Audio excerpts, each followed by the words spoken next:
muito bom estar aqui com vocês novamente na Rede TV Paraná e vamos iniciar mais um Sorrisos e Soluções. E quero saber de você, tem algum tema, algum assunto que você gostaria de ver aqui no meu programa? Escreva aqui que eu trarei para você. E hoje nós vamos abordar o tema periodontia e diabetes, qual a sua relação. E a doutora Nathalie Temporão, ela que é especialista e doutorando, vai nos esclarecer sobre isso. Lente de contato, faceta, laminados cerâmicos, você sabe a diferença? Nós estaremos aqui também com o doutor, mestre e professor Eduardo Moraes, nos revelando a diferença sobre esse tema. E dor? Você tem alguma dor no corpo que te incomoda? Uma dor crônica? Você já pensou que ela pode ser fibromialgia? Nós estaremos com a fisioterapeuta Jorgia Abdullah abordando esse tema. Vem comigo!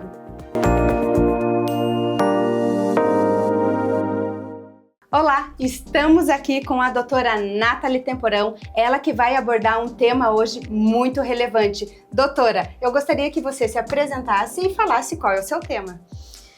Olá a todos, meu nome é Nathalie Temporão, eu sou cirurgiã dentista, periodontista, implantodontista e eu tô aqui hoje para conversar com vocês a respeito de um tema bem interessante, que é a saúde bucal e o diabetes. Qual que é a ligação entre essas duas doenças? Doutora Nathalie, então me conte, qual é a relação entre doença periodontal e diabetes? O diabetes é uma doença sistêmica e por sistêmica a gente tem que entender que é aquela doença que acomete o corpo inteiro. Quando a gente estuda lá na escola os sistemas, sistema respiratório, sistema cardiovascular, são sistemas que fazem parte do nosso organismo. Quando a gente diz que o diabetes é uma doença sistêmica, a gente quer dizer que ele é uma doença que afeta o organismo como um todo. E também a nossa boca, a nossa cavidade oral. Nathalie, ou seja, uma piora a outra, é isso?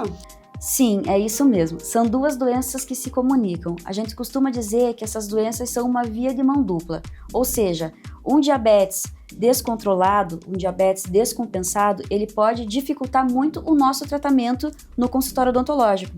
Então, aquele paciente que tem uma inflamação gengival, perda óssea, acaba respondendo pior ao tratamento do que um paciente que não tem diabetes ou que tem um diabetes controlado. Por outro lado, um paciente que tem doença periodontal não controlada pode ter também dificuldade de controlar o diabetes. Ou seja, é uma situação em que o indivíduo está inflamado por inteiro. Então, uma doença acaba afetando a outra. Então, o cirurgião dentista ele tem uma peça fundamental no cuidado desse paciente diabético? Com certeza, isso é fundamental. A minha opinião é que todo paciente diabético deveria passar por um periodontista, né? Essas doenças sistêmicas, e não só o diabetes, mas doenças cardiovasculares, até mesmo parto prematuro, estão relacionados com a doença periodontal. Então, o paciente que tem uma doença periodontal não tratada, que tem essa infecção na boca, está sujeito a sofrer uma série de outros problemas que são refletidos no corpo inteiro dele. Né? Tudo isso começou lá na década de 80, de 90, quando um médico percebeu que os pacientes dele que tinham sofrido infarto agudo do miocárdio tinham uma condição bucal muito pior do que os pacientes dele que não tinham infarto agudo do miocárdio. E aí depois disso começaram várias outras linhas de pesquisa, e aí como eu comentei, mulheres que são pacientes periodontais não tratadas têm um risco muito maior de terem bebês de baixo peso, bebês prematuros.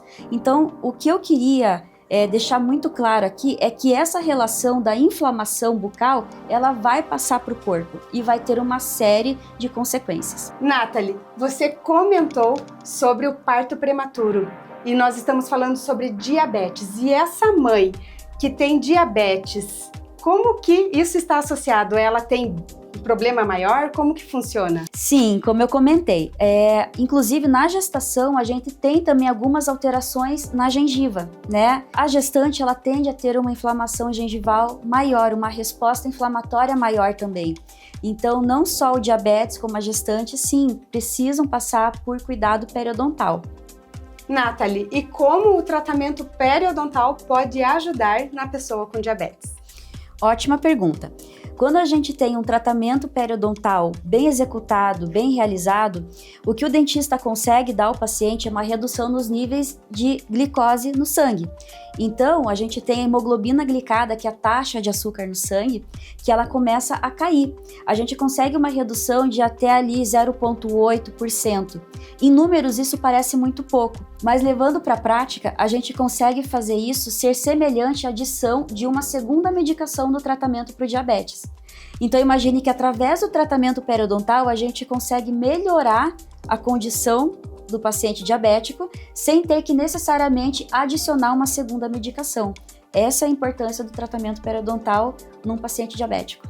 Muito interessante essa sua colocação e eu gostaria que você deixasse então um recado para quem está nos vendo, nos acompanhando sobre essa relação desse paciente diabético, quais cuidados, que recado você deixaria e aproveitar para deixar os seus contatos. Certo, Bruna, muito obrigada. Bom, o recado que eu queria deixar é sobre a importância do cuidado com a saúde bucal. Todo paciente que tem doença periodontal está sujeito a uma série de consequências, certo? E quando a gente diz paciente periodontal, aquele paciente que tem uma periodontite generalizada na boca inteira, a gente está falando de como se fosse uma ferida do tamanho da palma da nossa mão. É claro que a gente não consegue ver, porque isso está interno na nossa boca, está por dentro da gengiva. Mas pensem na prática, se um paciente chega no hospital, no médico, com uma ferida desse tamanho, ninguém vai deixar isso sem tratamento. Então é essa a importância que eu queria trazer aqui para vocês, a importância do tratamento periodontal e principalmente se você é um paciente diabético, procure um periodontista, porque a gente pode sim te ajudar muito a conseguir controlar a sua doença. Doutora, muito obrigada pela sua presença, pelo seu conteúdo. E para você que está nos acompanhando e tem alguma dúvida, deixe aqui que a doutora Nathalie volta para te responder. E você, já ouviu falar em laminados cerâmicos? Tem alguma dúvida? Fique aí, nos acompanhe que estaremos com o professor e doutor Eduardo Moraes no próximo bloco. Estamos de volta e agora contamos com a presença do Eduardo Moraes nesse mês dos homens, que ele veio aqui para brilhantar a nossa tela, a nossa entrevista, não é, Eduardo Moraes? Muito obrigado, Bruna. Uma honra aceitar seu convite, uma honra estar aqui contigo, já nos conhecemos de longa data, então fico feliz de poder participar e poder contribuir de alguma forma para quem está aí em casa. Eduardo, eu gostaria que você se apresentasse a quem está nos acompanhando. Então, eu sou formado há 22 anos, sou professor da Universidade Federal do Paraná, dentista especialista em prótese dentária, especialista, mestre e doutor, e hoje eu atuo com a clínica de reabilitação oral estética, além de dar aula na universidade, em cursos de pós-graduação, e ainda tenho no nosso consultório, eu com a minha sócia, a doutora Juliana, nós temos também um instituto no Hall Dental Training, onde a gente capacita cirurgiões dentistas em cursos de imersão, e eu já tive o prazer de tê-la como aluna lá, né? Além de ser minha aluna de graduação, eu tive o prazer de ter você como aluna lá. Ia fazer justamente esse comentário, que eu já estive lá, eu recomendo. Além de ter a nobre presença de você no consultório como paciente. Isso para mim é um orgulho pela pessoa que você é, pela profissional que você é e, lógico, pelo sorriso que você tem. Ah, muito obrigada. Então esse sorriso é meu, gente, aqui, ó. Eduardo, e o tema de hoje que a gente vai falar é um tema bem polêmico, né? Perfeito. Lente de contato, faceta, laminados cerâmicos. Explica um pouquinho pra gente a diferença entre eles. Perfeitamente, Bruna. Lente de contato e facetas têm uma sutil diferença que está relacionada com a espessura. Nada mais são do que capas de cerâmica, um termo muito claro, capas de cerâmica em que a gente posiciona na parte de fora do dente. Tem uma série de indicações, uma série de porquês, técnicas, mas basicamente é uma cobertura onde a gente tem a oportunidade de mudar o design do dente, mudar um pouco sutilmente a coloração do dente e o arranjo do sorriso. A diferença principal entre lente de contato tão famosa e uma faceta é basicamente a espessura. Mas quem determina essa espessura não é a escolha eu quero lente, eu quero faceta. É a qualidade e a integridade do dente que está ali esperando para ser remodelado. A faceta, a lente de contato, precisa de desgaste? Ótima pergunta. Muita gente vem com aquele medo de ver no Instagram aqueles dentes totalmente desgastados, parecem um vampirinho, e aí dizem, eu não quero fazer laminados, eu não quero fazer lente ou faceta, enfim, o nome que você quiser dar, dizendo, eu não quero que os meus dentes fiquem tão desgastados como são aqueles. Aquilo não são lentes, aquelas não são facetas. Como o nome pegou muito e virou popular, muita gente está usando outros tratamentos para dizer, venha você também fazer a sua lente. Isso não existe. Cada um tem a sua indicação. Quanto ao desgaste, ele existe sim. Quando a gente começou a fazer laminados, isso era pelos idos de 2008 e 2009, a gente tinha uma consideração em não fazer desgastes. Hoje a gente consegue ver que isso é muito difícil, porque você acaba fazendo uma barriga no dente e essa barriga acaba agregando placa, manchando e trazendo prejuízos para a gengiva. Esse desgaste existe, mas ele é ínfimo, chega a ser 0,2, 0,3 de 1 milímetro. Ou seja, 20% de 1 milímetro é muito pouco, é super seguro, desde que bem indicado e, logicamente, bem executado. Doutor, e quanto a valores? Qual é o termo médio? O que a gente encontra no mercado? Essa é a pergunta clássica do oi, quanto você cobra, né? Varia muito em relação ao número de dentes, ao material selecionado e aquilo que o dente proporciona de estrutura para que se coloque o laminado. Então é muito difícil a gente dizer, você vai gastar de tanto a tanto. Cada caso é personalizado. Por isso que a gente sempre diz, não é que você pode ir lá fazer as suas. Vá lá e veja se é para você e mais ainda, como ela pode transformar a sua vida. Verdade, Eduardo, isso é muito importante porque não é sobre o que eu quero, é sobre o que eu preciso e se realmente cabe no meu sorriso, não é? Perfeito. Eduardo, e as lentes de contato, elas mudam de cor? Excelente pergunta, mais uma, por isso que eu gosto de estar aqui, por isso que eu gosto de conversar com você. Se nós considerarmos que esse laminado ou que essa lente tem de 0,3, 0,4 milímetros de espessura e por baixo dela nós temos um dente íntegro ou muito próximo do íntegro, esse dente vai trocar de cor, vai envelhecer com o tempo. Mas o laminado em si não. Como por transparência ele pode deixar essa coloração, a grande sacada é que se ela estiver bem indicada e bem executada, a gente pode fazer clareamentos de manutenção pela parte interna dos dentes. E isso continua mantendo a longevidade e continua fazendo com que a gente tenha um sorriso extremamente agradável o mais tempo possível aí. E Eduardo, é possível colocar lente de contato em todos os dentes? Olha, Bruna, possível é. Mais uma vez, desde que seja bem indicado, que seja o seu caso. Existe um termo para lentes de dentes posteriores que nós chamamos de tabletops, que são como se fossem facetas na parte de cima do dente. Mas elas só se justificam quando o paciente tem uma perda de mordida e essa mordida precisa ser aberta. Então, colocar em todos os dentes por si, pura e simplesmente colocar, não é o caso. Cada indicação tem um tratamento específico. Por isso que a gente chama de reabilitação oral estética. Muitos pacientes dizem, doutor, eu só quero que funcione, não precisa ficar bonito. Ou aquela velha máxima, só quero que fique bonito, pode nem funcionar. Para mim, isso não existe. A partir do momento em que eu faço funcionar, esse dente vai estar bem posicionado, na anatomia correta, funcionando no perfeito arranjo. Torna-se bonito. Para que ele funcione, ele tem que estar com a anatomia correta, bem posicionado, funcionando no arranjo. Vai ficar funcional. Então, estética e função trabalham da mesma forma. Pegando esse gancho, conforme o número de dentes que você faz, aumenta o valor desse tratamento, aumenta o seu investimento nesse seu tratamento. Mas vamos pensar o seguinte, Bruna, e eu acho que até vou antecipar uma próxima pergunta sua, que é uma das perguntas que me fazem. Se eu estiver enganado, você por favor me corrija. Mas isso vem também em confronto com quanto tempo dura essa lente. É muito comum a gente pensar, poxa, quanto está um carro popular hoje? Um carro popular, dizia-se popular, porque hoje custa na beira de 100 mil reais. O que é que você paga 100 mil reais? Que carro você compra 100 mil reais que dura 15 anos? Então, não que a lente custe isso, não é esse o caso, mas o que a gente tem que pensar? quanto eu estou investindo na minha boca? Quanto eu estou colocando para melhorar minha saúde, minha função, minha estética, minha autoestima? Como que eu olho para o espelho e me sinto confortável com aquele sorriso? E aí a gente vai pensar, poxa, se eu vou comprar um carro, esse carro, além de não durar todo esse tempo, vai me exigir manutenção. Poxa, se eu compro laminados cerâmicos, ou seja, se eles foram indicados para mim e eu reabilitei a minha boca com laminados, vão precisar de manutenção e vão durar muito tempo.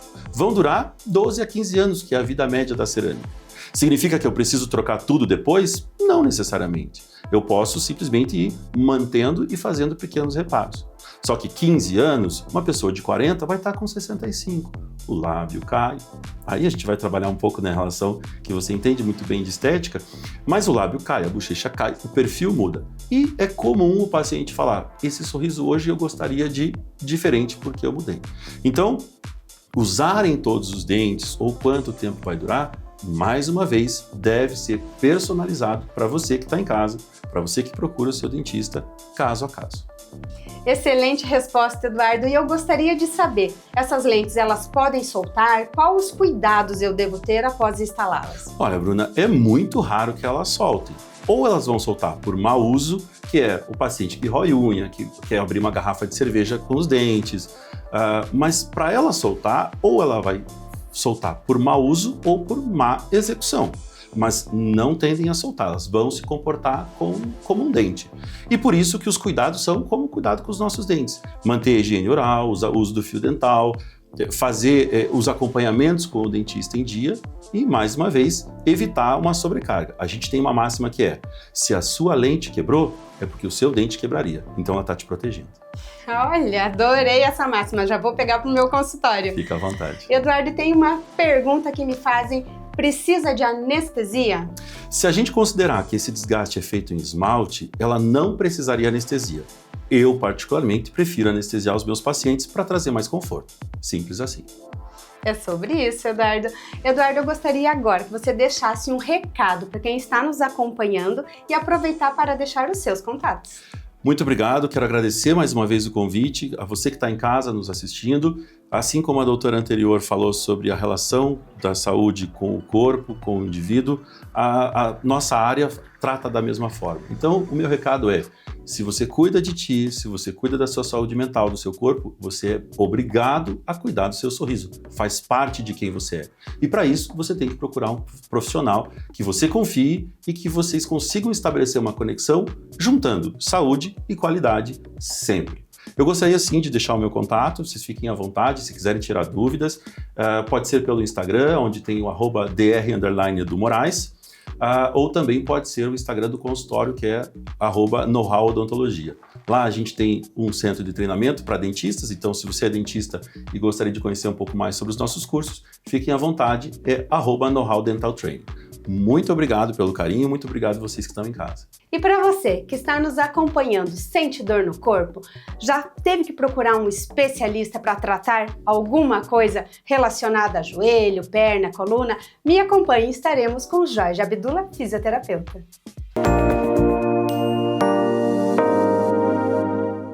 Estamos de volta e agora com Jorge Abdullah, ela que é fisioterapeuta. E vamos falar hoje sobre dor, não é, Jorge? Isso mesmo, Bruna. Quais os tipos de dor? Então vamos lá, nós temos basicamente dois tipos de dores, a dor aguda e a dor crônica. Qual a diferença entre elas? Tem algumas diferenças clássicas e bem marcantes, né? A dor aguda é uma dor de duração muito curta, né? Uma dor que ela vem, você já trata e resolve-se rapidamente.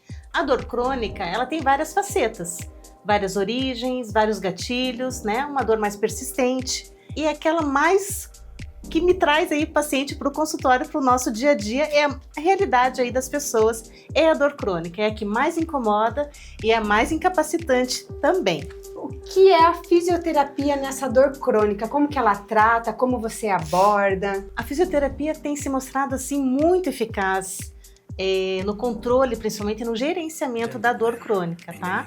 Tenho percebido aí no dia a dia bastante busca, principalmente para os pacientes com esse perfil de dor crônica, e a fisioterapia tem conseguido estabilizar de uma forma geral esse tipo de sofrimento. Georgia, e quais são os tipos de lesões mais comuns? Os tipos de lesões mais comuns, Bruna, como eu te falei, dentro da dor crônica a gente pode classificar dor crônica lombar, dor crônica do joelho, dor crônica do ombro, as síndromes miofaciais, a fibromialgia, a artrite reumatoide. Então, todas essas condições estão assim, eu colocaria como principais e recorrentes aí dentro do nosso dia a dia. E o que é fibromialgia? A fibromialgia é uma doença inflamatória, tá? Muito significativa hoje em função de vários gatilhos, né? Ela é multifacetária, então prejudicando aí altamente qualidade de sono, qualidade de vida e tem trazido, como eu te falei, gerado aí muita busca para tratamento e com bons resultados, né? É importante ressaltar isso, que tem controle e gerenciamento da dor na fibromialgia, tá? Isso é muito importante a gente saber que a fisioterapia ela pode trazer um conforto, um gerenciamento nessa dor, né? Muito fundamental. E puxando o tema, né, fibromialgia, tem um outro tema muito interessante que é a osteoartrite. O que é? Então, continuando ali como lesões dentro de dores crônicas, a osteoartrite também é uma delas, né? Caracterizada também por uma doença inflamatória, cursando também com muita dor, inchaço e deformidade aí óssea, tá? Lembrando mais uma vez que a fisioterapia mostra-se muito eficaz na estabilização da dor nessas pacientes. Tem uma diferença básica entre fibromialgia e osteoartrose? Ambas são classificadas como dores crônicas, tá? Persistentes, insistentes, né? Ora, com várias facetas, com vários gatilhos. Então, a sintomatologia é muito parecida, sabe, Bruna? Ambas requerem tratamento, muitas vezes medicamentoso, mas conseguimos estabilizar em ambos os casos aí. Georgia, nós comentamos um pouquinho ali nos bastidores sobre algumas dores, algumas síndromes. E o que é a síndrome miofacial? A síndrome miofacial é a clássica dor nas costas, dor, um mau jeito, vamos dizer assim, né? De forma popular é um mau jeito, né? Então a gente coloca assim como síndrome porque é um conjunto de sinais e sintomas, né? Desde a rigidez, desde um espasmo, desde uma proteção, aquela defesa que o corpo faz para se defender da dor causada. Georgia, e dentre todas essas dores, qual é o tratamento? Então vamos lá, Bruno. O tratamento, de uma forma geral, existe o tratamento convencional, que ele pode ser medicamentoso, desde o uso de analgésicos, anti-inflamatórios e até alguns antidepressivos, a própria fisioterapia, né, que é um tratamento convencional, e os tratamentos aí mais, as abordagens não cirúrgicas também, como mudança de estilo de vida, uma alimentação mais regrada para diminuir o grau de inflamação, né, e as abordagens também integrativas, procurar reduzir o nível de estresse através de uma meditação, através de uma yoga. Então, essas orientações colaboram de uma forma geral para o tratamento aí da dor crônica. Georgia, você comentou desses tratamentos e eu gostaria de saber um pouquinho mais sobre a fibromialgia. Tem muita abordagem falando que ela não tem tratamento e você comentou um pouquinho antes que ela tem. Ótimo, Bruna, ótimo você falar sobre a gente dar uma atenção a mais para a fibromialgia, porque por muito tratava-se como uma condição isolada, incapacitante, tá? Mas hoje, através da fisioterapia, do tratamento medicamentoso e da postura, da mudança de postura, de alguns hábitos, nós conseguimos recolocar essa pessoa no mercado de trabalho novamente, nas atividades de vida diária, nas funções, né? Então, a evolução da fisioterapia colaborou também para que essa paciente fibromiálgica, para que essa condição fosse estabilizada e melhorasse como um todo. Então é uma qualidade de vida e com uma possível cura. Um controle, poderia dizer assim, existe um controle total. Voltando à vida normal. Certamente. Georgia, e tem como a gente descobrir que está com fibromialgia? Muito interessante essa pergunta, Bruna, porque a fibromialgia, necessariamente, ela é diagnosticada através da clínica do paciente. A clínica é soberana. Você não encontra em exames de imagem, não encontra em achados clínicos. É através dos sintomas, da queixa do paciente, tá? Essa é a grande... esse é o diagnóstico mais correto e mais preciso. Ou seja, se eu tô com uma dor que ela não para, que ela tá na constância, eu tenho que procurar um profissional qualificado para identificar isso. Isso, e o profissional fisioterapeuta tem essa capacidade de diagnosticar e reabilitar esse tipo de paciente. Maravilha, Georgia. Eu gostaria agora que você deixasse um recado para quem está nos assistindo, nos acompanhando, sobre dor, sobre todo esse tema, o que Legal. procurar. Sabemos que hoje, devido aí à demanda, devido ao excesso de informações, excesso de atividades, né? A gente está com tempo reduzido para olhar para si mesmo, mas cada vez mais se torna necessário, né? A importância, a necessidade de parar um pouquinho, de botar o pé no freio, de buscar uma alimentação mais saudável, né? De fazer um pouquinho de caminhada, de se mexer, de trabalhar um pouco a mobilidade, pensando, gente, em qualidade de vida e bem-estar. Então, essa é a dica de ouro e de vida aí para todos nós. Muito obrigada mais uma vez por todo esse seu conteúdo. Eu que agradeço, doutora Bruna. E você que está nos acompanhando, não perca o próximo programa, que traremos mais assuntos relevantes que você quer ouvir.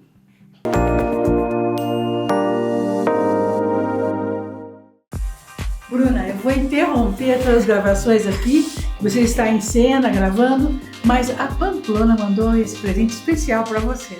Ai, que maravilha! Muito obrigada, Sônia! Dê uma olhadinha para você ver que presente fácil que você está ganhando. Da Pamplona, eu já ouvi falar da Pamplona, agora eu vou conseguir visualizar melhor. Vamos ver o que tem aqui.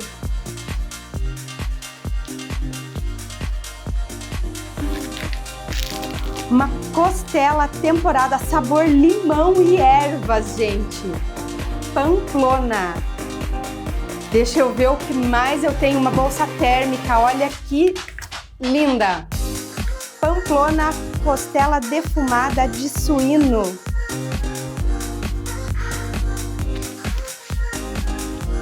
Bacon. Eu amo bacon. É muito bom. Pamplona, salame italiano fatiado. Mais um, não para de sair. Kit carreteiro suíno. E já vem tudo pronto. Pamplona, muito obrigada, eu adorei.